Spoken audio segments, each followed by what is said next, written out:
Trump tuned in, he apparently saw something much different, prompting him to tweet, "Looks like many anti-police agitators in Boston. Police are looking tough and smart. Thank you." Interesting choice, demonizing tens of thousands of peaceful, even happy anti-racism protesters as anti-police agitators.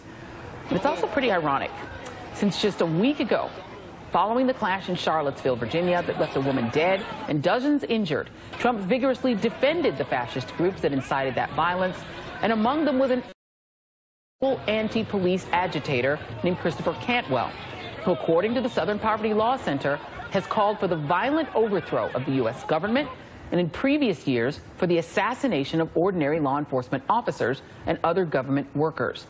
Joining me now is Richard Painter, former White House chief ethics lawyer, and Connie Schultz, nationally syndicated columnist. Thank you both for being here. And Connie, I'll start with you.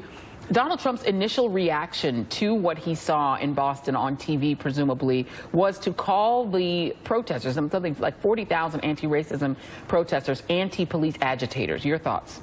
Well, let's be clear. It's what he wanted to see.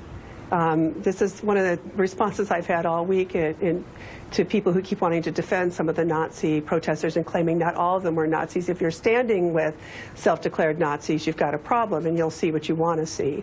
I am so heartened by the response in Boston, particularly the overwhelming crowd there, because what so many of us have been saying all week is the tragedy happened in Charlottesville, but it is happening to America. And we are seeing America respond. And I'm not at all surprised by Donald Trump's response. I don't expect better of him.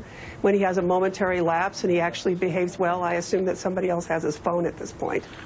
Yeah. So Donald Trump, Richard, then followed